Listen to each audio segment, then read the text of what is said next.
seconds remaining. Yeah, this is something. I mean, you see all three of these heroes aren't super 5 happy about laning seconds into remaining. Nature's Prophet. Dark Willow doesn't like getting right-clicked by Treants, neither does OD. So safe lane or carry support, whatever role you want to run this Nature's Prophet, even off lane potentially with a tied 4th position with Gush plus Nature's Prophet. This was a lane that was being run constantly, maybe like about 6 months to a year ago. Tied Nature's Prophet, because Nature's Prophet's all physical damage in lane, and if you can pair Tied with the strength of Gush with a physical damage hero, it feels really good. Speaking of physical damage, they get Snapfire too, so Little Shredder. Whoever Tied is laning with, he is super happy. Probably just going to be a Tied Snapfire lane, because that's more of like the modern day lane, whereas I think Nature's Prophet's like the old lane. But I like this a lot from Army Geniuses. Before I saw the Morphling, I was going to say I have no idea how Spawn.496 can repair the draft they have. I was going to throw the towel in and say I think Army Geniuses have got it. These 4 heroes against what Spawn.496 had, I'm like, I don't see how they lose this game. The heroes they picked against Radiant were just exceptional. Morphling, I feel a little bit different by. I just a huge fan of having like a greedy laning stage hero that's protected by the Undying. I think you don't have the greatest way to kill him, honestly. Where's the control? Where's the initial jump? It's really lacking. Yeah, it's not. I mean, we criticizing or at least commenting on Spawn.496 not having stuns, but the same goes both ways. Neither team have the best answers, and it's a game where these elusive cores can really shine. Like the Morphling should have a great game, much like the Puck should, and Puck may be going to have to be their answer to the Morphling with that catch potential, but easier said than done. And if Morphling can get out of the lane stage with some good farm, it could be a game where he just takes over. And against physical damage drafts, like, yeah, Morphling does well. Like, has that, ability to just be really high base armor. It's not like this burst damage where you're going to be low health. You can basically always be super greedy and, like, min-maxing in your laning stage with the regen and going full agi. So it seems like a very good pick for their draft.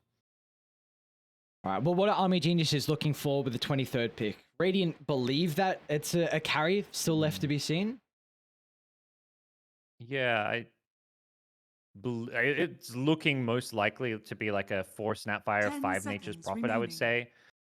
But there's potential for... I just don't think carry Nature's Prophet can win you the game quick enough, and then you're not going to outscale a Morphling. Like, I think you need a hero to match the Morphling in terms of just carry strength, or at least something to scale. That's Drow. There we go. That is an awesome pick. That really is. Like, against OD and Morphling, it feels really good. Spawn.496 do get one hero to kind of counter it with, but it's like, if Drow only has one hero to be afraid of, you're feeling like the game can go pretty well. Man, what do you pick now? I think Puck versus OD is a pretty good matchup, so you're happy if they're looking for an offlaner here. And even OD in the offlane versus Drow and whatever the 5 is going to be super comfortable. So I think whatever Spawn.496 have to go for is a way to get on top of the Drow. Yeah, I'm wondering if they try fit in like an Ember type hero, or I don't know. Storm seemed a bit greedy with the Morphling as well, so something with catch. Like, they have no way to start. I mean, the Meteor Hammer works for like the early to mid game, but at some point later on, you need some other hero to like start these fights. Ideally with a stun, but maybe the Ember with a root is enough. Just feels like they're really lacking in control on Spawn.496's side. Some of these offlaners, maybe like you say, if they want to run the OD mid, the offlaners can perhaps bring that to the table. It just doesn't feel like OD loves any lane he really goes to. Drow's going to beat the matchup. Puck's pretty happy. They do go for the Mars. On paper, it's been a really good matchup versus the Drow, but once you get BKB, you've got plenty of time to be able to, pop that and get out to safety. You're playing with a Snapfire too that can just help reposition you. I don't think that's an easy lane for Mars as well. You're against Tied with Drow, multiple slows. You do go back for the combo. It's mid-Mars, right? It is mid-Mars. So what are they playing? Oh, offlane. Okay. Offlane OD. Something a little bit different. Okay. Unless they're doing like a role swap. So mid-Mars... I think the idea is... Go. Sorry. Yeah, they don't want the Mars to get 10 like completely. seconds I think that Drow Nature's Prophet lane is gonna be really rough, like however you look at it. So 5 they're probably seconds thinking like, It's how do we make this a lane? Drow Tide lane. Oh, Drow Tide. Yeah. Yeah, no, you're right. Okay, so Womi picking up the okay. A few play. They're not doing the Tide with the Snap or Nature's Prophet. Okay, but honestly, it's like this very everyone outside the puck, like all this physical damage. So both Snapfire and Tide with minus armor can like really synergize with Drow Nature's Prophet. So these side lanes can cause a lot of problems. But I think they just feel like whoever goes bottom is going to have, or to the offlane against Drow is going to have a rough time. So they want Mars to have a good game because he's their only playmaker, and mid lane is the best place to give him solo XP and make sure, like he'll do fine against Puck, I think, with bottle and regen. The Mars was. The Mars was the answer. Oh my, what was the first major? Was it Singapore? I think it was a Singapore major last DPC that China had versus the Puck, where we saw the Yule Scepter pick up. And the lane versus Puck is very good as well. And the game just as you go on, because Puck having very low armor, God's Rebuke to be able to harass is really solid. You're going to find easy lane. I mean, it's not a lane you're worried about at all. And I think you hit it on the nail there with the fact that hit it on the head with the fact that he's going to get a lot of farm in this lane. He needs to be the tempo control to find that blink, to make the space, and then give a little bit of time for the OD then to get some catch up after kind of the rough lane he's having.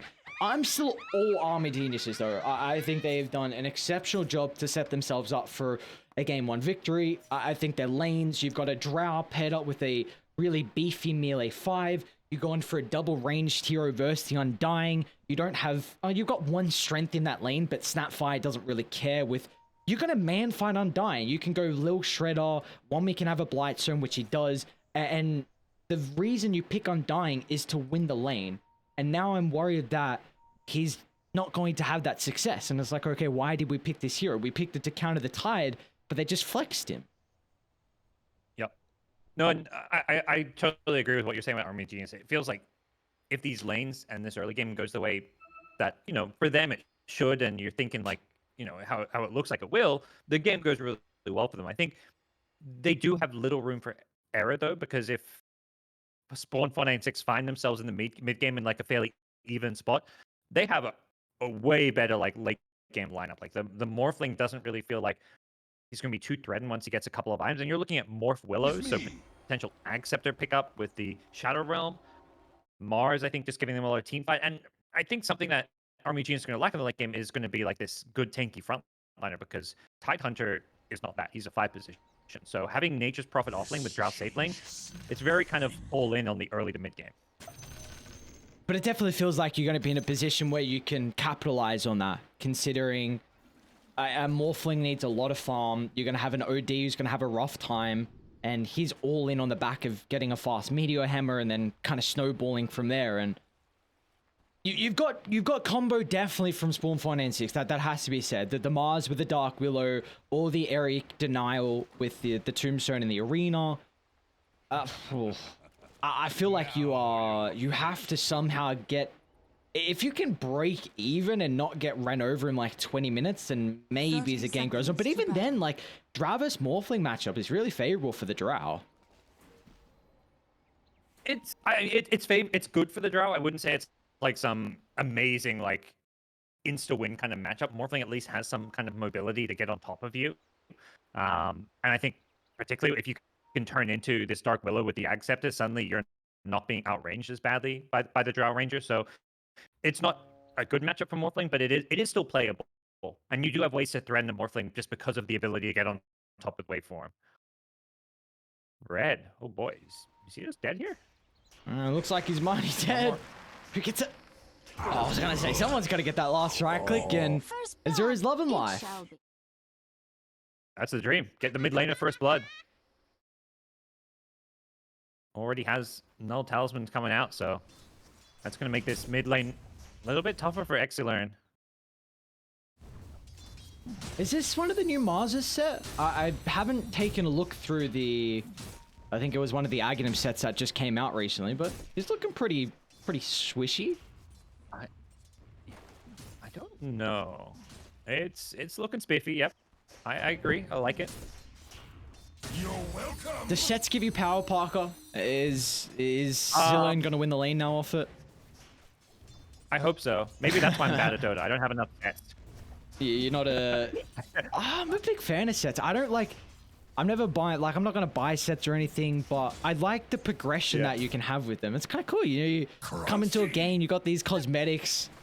For a while, I've also said, like, if a team... I look at... In the pause, what do you got to do? You look at couriers. If someone has more baby Roches than the enemy team, I say they at least have a 10% power advantage. Okay.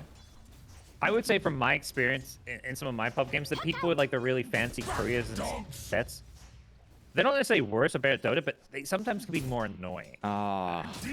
We just upset a lot of people by saying that, but they're the teammates who are going to be like backseat they're entitled, Dota playing, you reckon? like always. Yeah, they're always on voice comms, like trying to like they're active and want to control the game, and I'm like I'm playing my game, you know.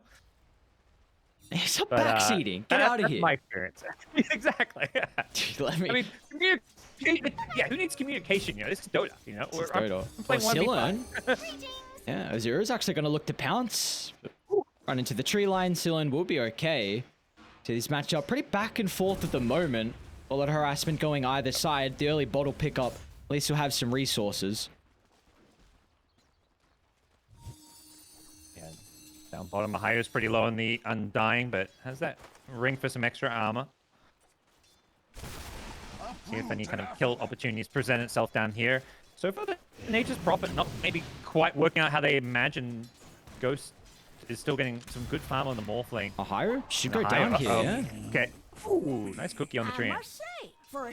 I was about to say you surprised that Lim hasn't gone for a level in the Look Shredder, but looks like it's working out well.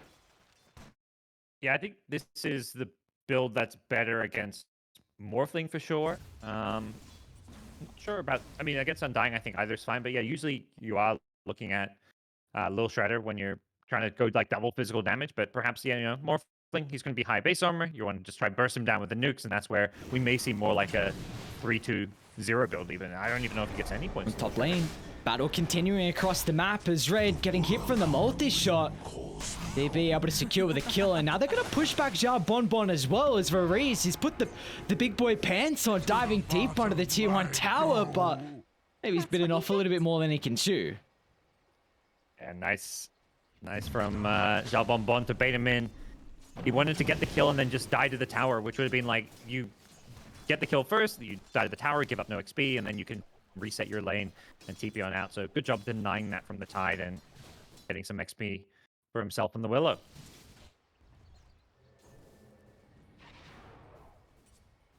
Well, we spoke a lot about nice things, at least. I was gonna say we spoke a lot about the lanes being very favorable for Army Geniuses. Is there one lane where we feel like your Spawn.496 might have that advantage? I think probably it's going to be the Morph. I don't want to say the Morphling lane. I just feel like this Nature's Prophet is not really getting the job done against the Morphling. It's working on dying. Wait, that's pretty big. Azura just lost his bottle on the courier, so... All right. No bottle for, what, a minute and a bit? Yeah, that is pretty painful for him. Won't have much sustain. He's going to play very safe because anytime I watch Excellent, he's just running up and throwing out God's Rebuke. He's even baiting phase shift with it. It's on cooldown. Azura just, he just has to go back to base to heal up here. Yeah, he's walking back down. Walk of shame. And, I mean, this is definitely what we were requiring out of Excellent in a lane like this. It's favorable matchup. He's got the bottle, got the phase. It's just now all eyes on how early that blink can come out. Because if he can really look to snowball, I mean, a Mars that gets ahead and kills and utilizes levels can be such an issue for the enemy team. Yeah, this Mars is going to have that TP rotation potential. If he can find some power runes, haste, invis, whatever it may be, he's more than happy to maybe start making some moves. And that's something that I think is going to cause, particularly the top lane Drow, some problems. And one of the reasons we don't see much Drow is when you get pushed out of your lane, which just generally happens as a carry, it's kind of bad news because Drow doesn't jungle very well. Top lane, Fred. For now, it's the Drow, yeah. Drow's the one bullying them out of the lane. Not last sitting as well as the Morphling though, so it does look like Ahairo's, doing his job. I was a bit worried that the Nature's Prophet and the Snapfire would just be killing Ahairo over and over again, but Ghost is happy with life at the moment as Silen might be in some trouble. Kind of pump faking the Fury and extra +1 considering Azura has the coil available. Yeah, definitely. Coil on one side, Arena on the other. There's a lot of support rotation that could lead to kills. Or these mid laners look to make those moves. So often you'll see one mid laner rotate to a lane and then the others needs to make the same move to kind of counterplay it, because not a situation where Puck or Mars can really bully or take T1 mid towers early on. Neither of these heroes are great pushers, so even if they're, opposing mid laner leaves the lane, they're not going to suddenly be able to get a lot of damage out. Red, it does look like, of course, the core that's suffering the most out of the laning phase, but with those 2 deaths, he's still going to hit an okay timing on the Meteor Hammer. How do you want to see Spawn.496 really utilize this big spike that the OD gets early? I think the best thing you can do is just stay in this top lane and keep pressuring. You want to take this tier 1 top tower as early as possible. There's probably some discussion about who can maybe rotate and sync up. Namely the Mars is probably the big hero that can rotate. You could give mid lane perhaps to a support and have the Mars come top to go for an early tower. But before this move happens, Army Genius themselves, they're rotating both supports. They want to kill this OD again before Meteor Hammer completes. Don't have the greatest positioning with the Equilibrium. They've also got the Nature's Prophet that can TP in the assistance of the Wrath of Nature. Wow, they're shoving the lane out, okay. Put it out. Sure. It looked like they were trying to go for a gank, but shoving it out with the multi-shot doesn't make a lot of sense there. At the same time, luckily OD missed some last hit, so the Meteor Hammer got delayed a little bit. Oh, no, don't lose the OD Courier. Okay, it's okay. Doesn't have the Void Stone. He can go buy it himself. He's going to walk to the shop to be safe. Very nice. And he's got the hammer, so yeah, but now both supports in the top lane. I really want to see Mars rotate top. I think you're not worried about a Puck taking your T1 tower. Use that first arena up top. Probably wait for the phase because you need the movement speed. But if you can get a kill, then enable the OD to start actually using the Meteor aggressively to do some chip damage on the tower. Because currently, right now, he can't with how he's posturing. Dire's middle tower is under attack. Eventually, we'll see this battle break out as Ahairo waiting in the trees. Limbs getting ready to backstab as well. This is going to be the powerful thing about Army Geniuses with the addition of Wami TPing it at any short notice, but we still are yet to see that +1. Yeah, even just the Wrath of Nature from across the map can do so much damage if you get it to bounce off some units. Both 5s just sitting in these trees. Unbeknownst to each other, they're right next to They're going to go. Red. Yeah. And they'll drop the Tombstone behind him. Hence the Army Genius is turning to recognize what the key objective is to bring down Tombstone and then the Undying, which is the easier kill. Really just, like, this OD doesn't, yeah, he doesn't die, but he doesn't enjoy being, like, forced back. He wants to be the one, pushing heroes out of this top lane, pressuring the tower, using the hammer whenever it's coming off early on, and then ideally rotating mid to go start pressuring that tower shortly after. So the longer you can delay this top T1 tower being pushed, the better for Army Geniuses, who have been, forced to bring the Drow already into the jungle, but the rest of the team, the supports, are doing a good job keeping these towers alive.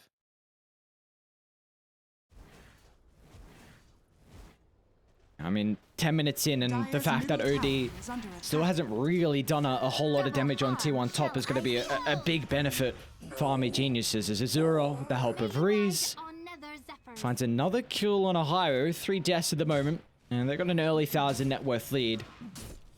Silen's going to be moving into the armlet early on. I mean, this is definitely an item we see when Mars like to scale. Like, it feels, if you can go armlet and get away with it, like with the position 3, of course, we saw what can happen at TI. You just scale much better with, how much damage you're able to do and the farm you can pick up. But, I mean, it is not being that tempo control like we were really hoping to see out of an early blink. Red. They've got the vision thanks to the lane ward. It's going to take a lot of damage once he's charging up the Meteor Hammer, and that once again, it'll be a hefty price to pay. As now Silen's going to look to join the fight. He can Rena on the outskirts, but Reese, it's not the easiest target to kill at all. They'll get the connection with the spear. But now even the Nature's Prophet is pump faking the TP as Vreeze, he gets enough opportunity to get the Ravage off just with the level 6 being completed. And now Wommy rejoining the fight. They'll get rid of the Dark Willow. Thanks to the Terrorizer, we'll push Wommy back so Silen has an opportunity to try and cut through the tree line. Dire's bottom tower Tuck will is get under out okay attack. here, but again, it's Are fortified. Army Genius is kind of holding this top lane, trading pretty evenly up there. And with DB just 2-0 and 2, his Drow Ranger not really being pressured too much. He's farming the lane, then coming in to get those kills. That's kind of the issue with when you're the OD pushing this top lane. You need to have like the kind of advantage. If you're on equal footing and you use that Astral offensively for a Meteor Hammer combo, they're going to punish that cooldown. 12 seconds where you don't have that defensive Astral to bail you out of a bad situation.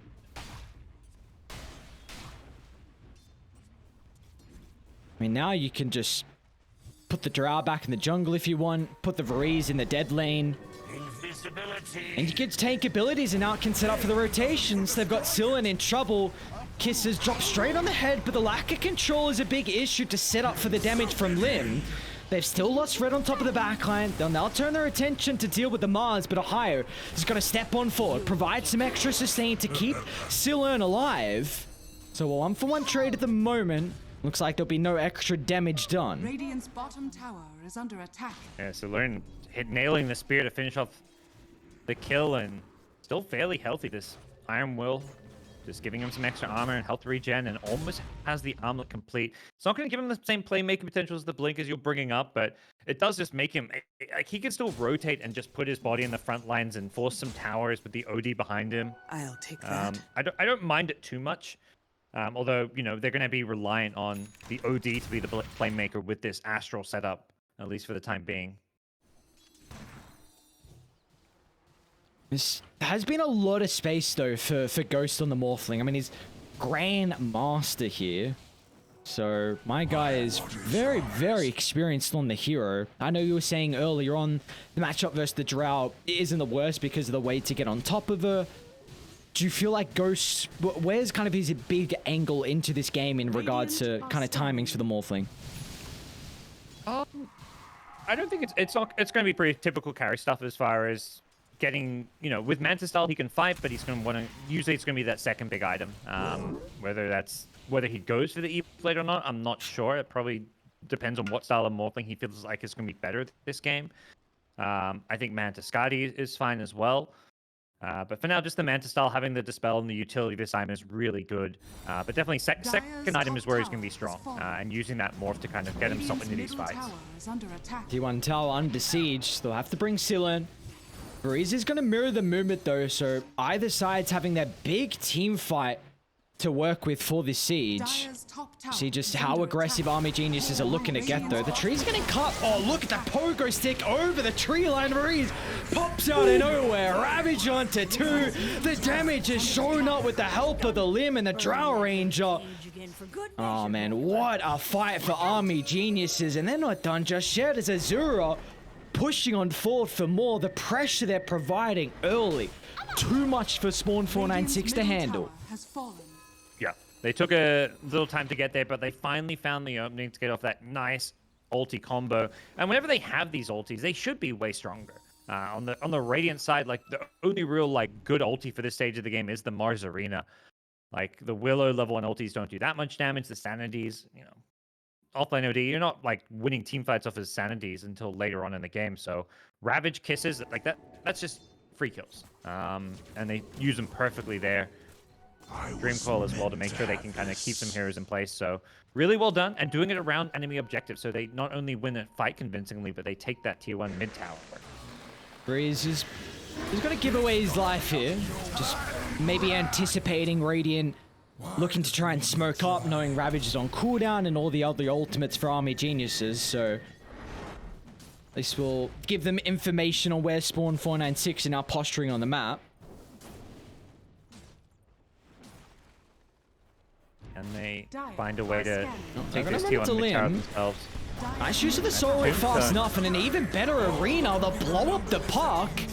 And they've got an extra catch as well as Red drops a meteor down on their heads of the Snapfire, and you were just seeing the praises of Army Geniuses taking a fight right next to an objective, using their ultimates in conjunction, and what Spawn.496 that mirror that.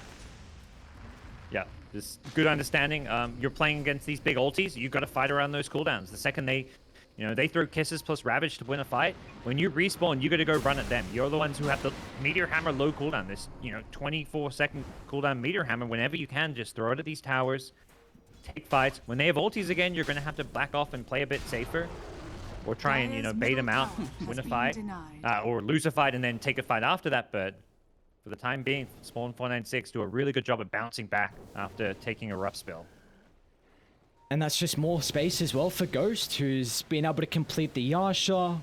Looks like about under 400 gold towards the Manta Style as well, which is going to be an exceptional item this game. You're up against 3 silencers now with the Orchid completed on the Furion. Just a little bit of extra survivability as well, which is a big factor against the Burst. So he's doing a very good job to find his farm. And he's now indicated which way he wants to go. No E-Blade, it's straight into Ag Scepter after Manta Style if he sticks with his queued up items in his quick buy. So wanting to take advantage of that Morph Willow combo. Uh-oh, look at Wummy. Aggressive TP on the backline. That's kind of the issue with the Kisses. It will bring down the tree of the Sprout, but now Sillon's going to turn around with the assistance once again as Ohio swings on over. They get the extra heal on the Soul Rip, and now that sets up for the rotations to come in handy. And they're into the Roshan pick. Huge for Spawn.496. They absolutely crushed the fight. They had the Astral at the end as well, and a Roshan potentially would be so nice for them. Wow. All right. Again, I mean, I said it in the draft. I was a big fan of Army Genius's lineup, but I think Ohio is playing this game exceptionally well. 4 points in Soul Rip. We've seen just how clutch those plays have been with getting it on the Tombstone, getting it on the teammates, just to allow their abilities to come off before they die. It really feels like Dota. Oh, Red, no, even better. Spawn.496, you're playing out of your minds right now to get yourself back in this game. Using the media for vision to cancel Lim's TP. They're just doing these individual things to bring themselves back into this game. I'll take that. Read him like a book. Like, Lim thought he was, tucked away and out of sight, but gets found out, hunted down by the OD, and yeah, it's like they've just flipped a switch here in the mid game, finding these kills, taking Roshan, and Army Geniuses need to connect and find another team fight similar to the last one where they can have that tied in the front lines. The problem is that felt like some kind of everything just combined perfectly to get that Ravage. They had the Pogo Stick from the Tree Fog. You can't always rely on that to work. They need to get Blink Dagger up on the Tide Hunter to go with the Puck's Blink Dagger, but when you're 5 position tied, it takes some time. You're not expecting that Blink Dagger to come until like 20+ minutes often.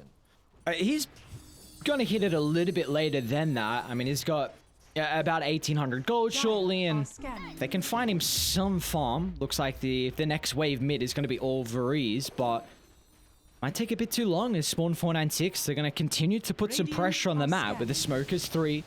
Sillon, he did reveal the Blink prior, so Army Geniuses, they are aware that this extra item pickup is now on the Mars. See if they can still make it work. They get the ward on the high ground. Dire Sentry is in range, but doesn't see that ward until they get high ground vision, so they may find someone in this mid lane.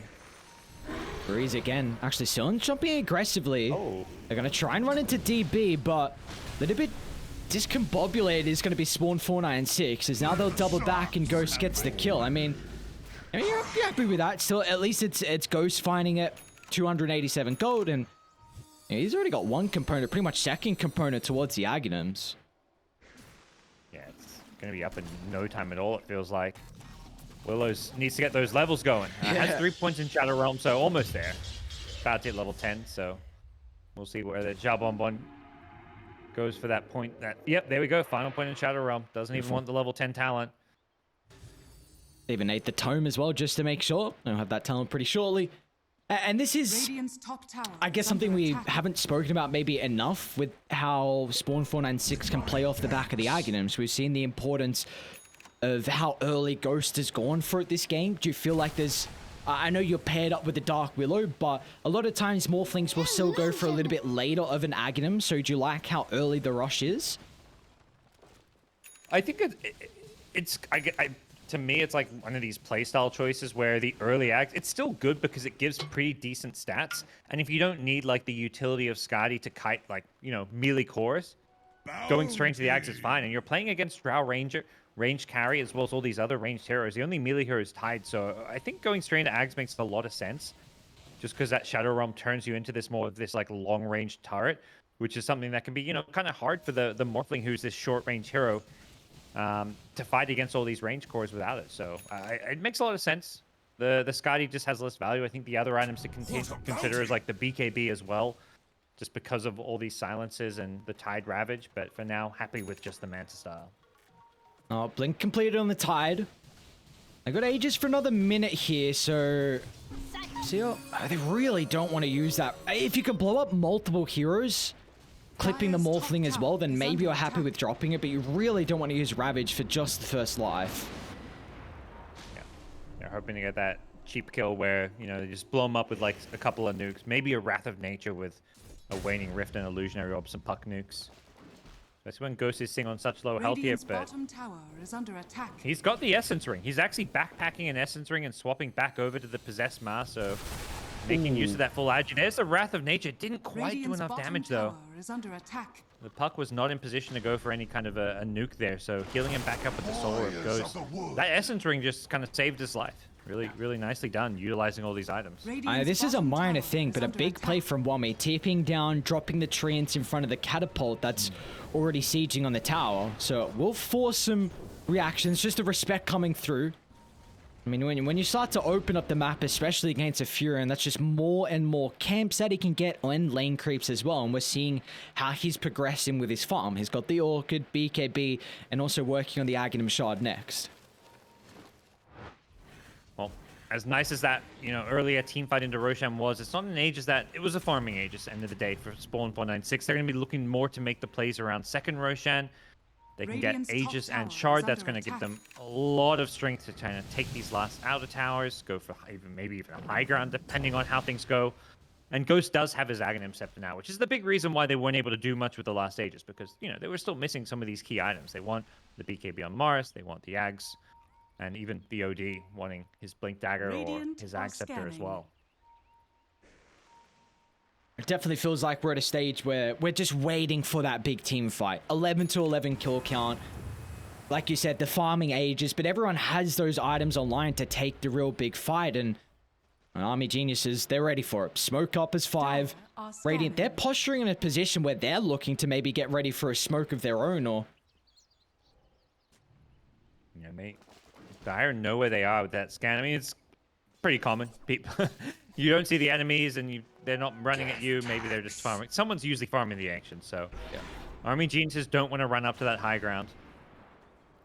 And they're trying to play around, bait around this mid lane, but Spawn.496 themselves seem well aware of this. Nobody's even going out to poke at the lane. They're going to play around their high grounds.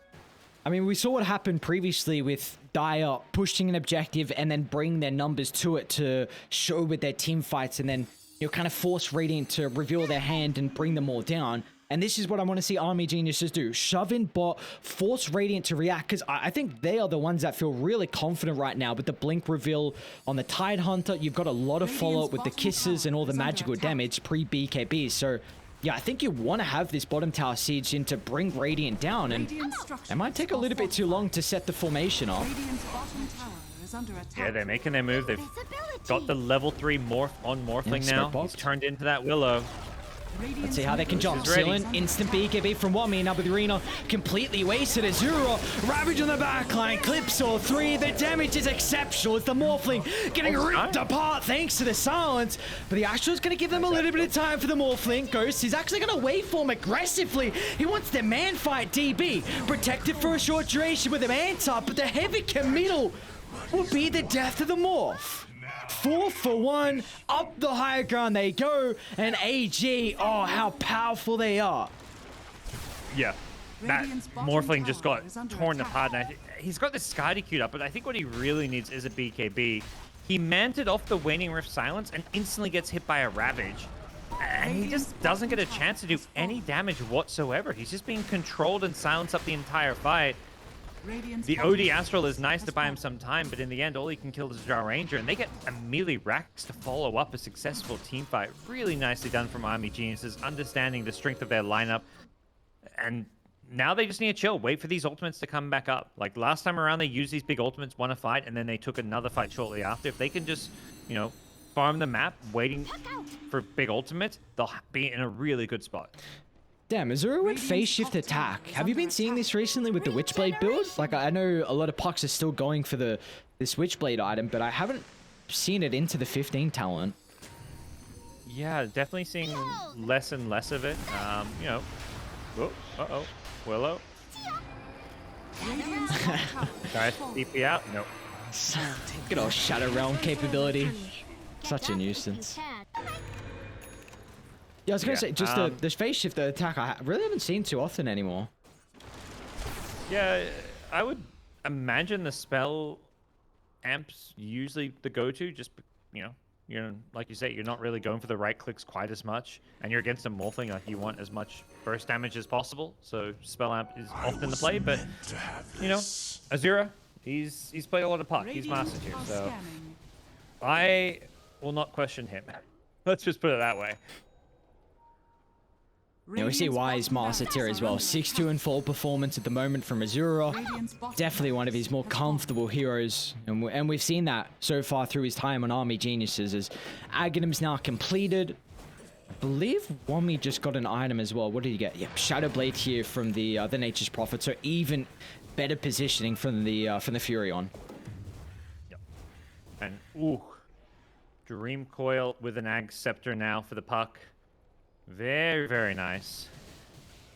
One of the nice things with the phase shift attack is maybe the ability to kill the tombstone zombies in a team fight. If there's a tombstone down and you know you can't find it on a cliff or something, you can probably just phase shift and kill those zombies. But that's the main use I can kind of see out of it when you kind of talk about the puck a bit. But this Morphling's game is going to be tough against this puck Ags. I mean, I mentioned BKB is a possible item he needs, but it's not even going to necessarily immediately help when there's an Aghanim Scepter in play. He does have that queued up at the moment, but still working on the Skadi here for Ghost. There's a smoke on smoke. They've got an exceptional ward nearby. Varese might just jump instantaneously. He's going to wait. Casillan leads the charge. They're all revealing himself as Wummy. TP's into the middle. Tombstone Arena. A lot of area denial, but Varese is going to try and put a stop to that as he jumps in and blows up Ghost. And now Radiant, they just have to disengage. But can they do so successfully? Is Dial hunting them down one after the other? They'll even gobble TV up. Just chuck him in the middle. You don't have to worry about the Morphling as Drow has a free fight to go to work. And then you can die. Death from above. Army Genius is just hunting him down again. The Morphling just being controlled in these fights. Tide hitting another good Ravage. And Spawn.496 unable to find these fights between the Ravage uses. And also just, you know, having this draft where the only BKB on their team is a Mars. Like, it is a mid-Mars, but it's being played as if it's kind of like that offlane Mars. So it's kind of like, you know, they just don't have a BKB on their carry, and fighting is just hard when you're against Silences plus Tide Ravage. Dark Willow's going to be... Dead Willow. It's got yours, but Azura is going to make sure he can come over and provide the extra requirement to bring him down. And all of a sudden, this has just ballooned out to a 19,000 net worth lead. This is looking very grim for Spawn.496 as somehow they need to mount a defense. I'll just poke at the high ground now. Need some creeps, get rid of this backdoor protection. They're also considering maybe this top tier 2 tower, but out of nowhere, it's almost like a 20k gold lead. Pushes back into the Sprout. The Cookie reposition. They're going to try and lock down the arena. They will have at least the extra follow-up on DP, but that's your Aegis carrier. And they're a little bit too late with the combination, so DB can turn it back around with the BKB. They've got double Tombstone at the moment to play around with, but, I mean, how much is this really providing them in the team fight? It's just, again, raining down Hellfire is going to be Lim.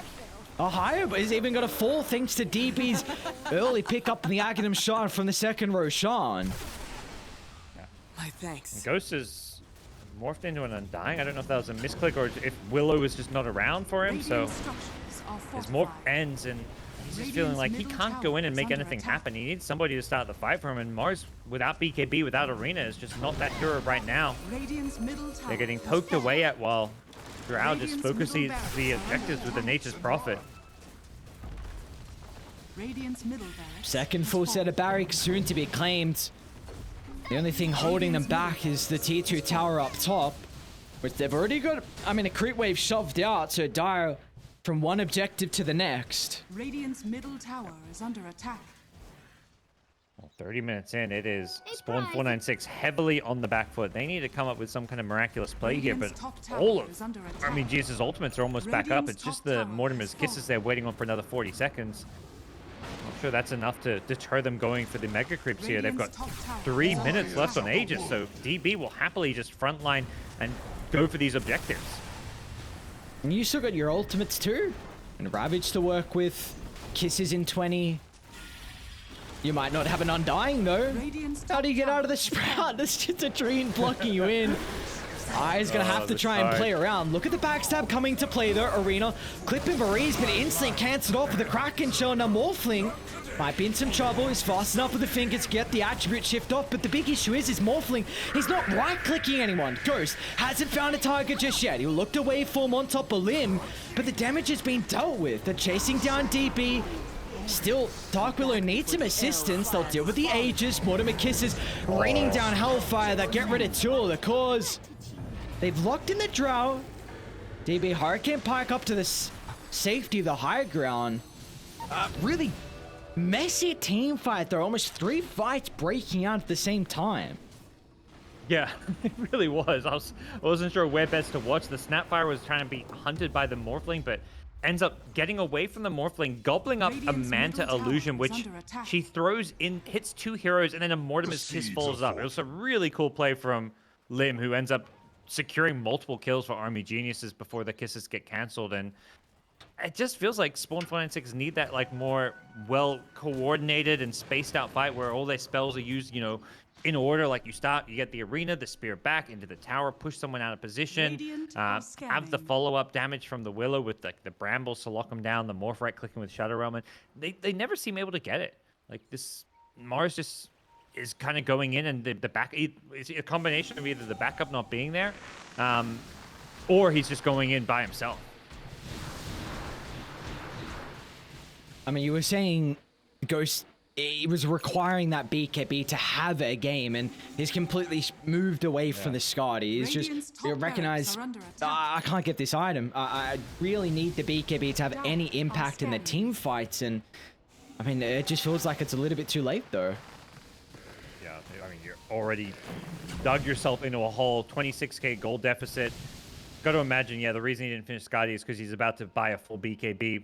Just the casual ulti orb, and he realized, yeah, his mistake about where this game was headed. And that one, yeah, terrible bottom fight when they had the Ags reveal and smoked up and fought into them, and things just went so south. For Radiant, Tidehunter pick. They're gonna make a play around their own vision, DB. They might not know that it's the real Drow, and now all of a sudden pops out with the silence. DB, great repositioning. Once again, they're using the Arena to target the Tidehunter though, which is not the greatest hero, knowing that he doesn't have Ravage, as Morphling getting control of the BKB, really just giving him an opportunity to kite through the coil, but now he's going to look to waveform on forward, but it doesn't even matter. He doesn't have the defensive factor to stand his ground as Army Geniuses will take game 1 pre-35 minutes. Celebratory Ravage from the Tide. Very solid game. And the kind of win they're going to feel good about, because it was very much like they came back and won this game. It was, you know, they weren't like behind by a lot. I think it was like a 2k gold deficit at most. But with a, you know, a farming Morphling and an Ags Willow combo, you know, they probably had some concerns about where the game was headed. And they just out-team fought Spawn.496. Perhaps taking advantage of the fact that, you know, Mars, OD, and Morphling just didn't feel like this strong team fighting force, even though they have got some, you know, team fight capabilities. Yeah, Army Genius is just great job using this Tide Puck opener. Just full team fight control, and nothing at any point it felt like Spawn.496 could do to team fight into it. And then they had this Drow just chilling in the back lines, just right-clicking away on people. It was such a good pick to round out their draft. Yeah, without a doubt. It just felt like it was an Army Geniuses draft, though. They get comfort all across the board. We see the flex coming to play. Honestly, it feels like every single hero they played is top 5 of the best individual heroes for them. So with how they're able to just have the comfortability, they knew exactly what they needed to do in what situation of the game. And like you said, that victory has to feel incredibly well off for them, considering this is a really important series. It's the demotion series for either Spawn.496, I should say relegation series, in fact, for Spawn.496 or Army Geniuses here. And the fact that Army Geniuses now, they're not under as much pressure. You can't let it slide. You still got to be on your toes, but you've got this game advantage. You can now head into the draft with a lot of confidence, knowing that maybe Spawn.496 have to swap around their bands and maybe their play style with how Army Geniuses performed in that game 1. Oh, yeah, absolutely. They can kind of feel like their preparation for this series, as got to imagine both these teams put a ton of time in coming up with strats and ways they wanted the draft to go. And for Army Genius, it's like a sigh of relief, like, okay, our prep worked, our ideas were right about how, to game plan for Spawn.496, and they're the ones who are going to have to be like, okay, what do we do now? We had out, Ghost level 30 master tier Morphling and with a Willow, and it looked crap. Like, what went wrong? How do we fix this? Do we draft something different? Do we play different? So pressure is on Spawn.496 to turn this one around. Yeah, back to the drawing board. Spawn.496 go for the boys on Army Geniuses. Momentum heading into game 2. We'll find out if they're going to be able to take it or if we're going the distance to the game 3. Stay tuned.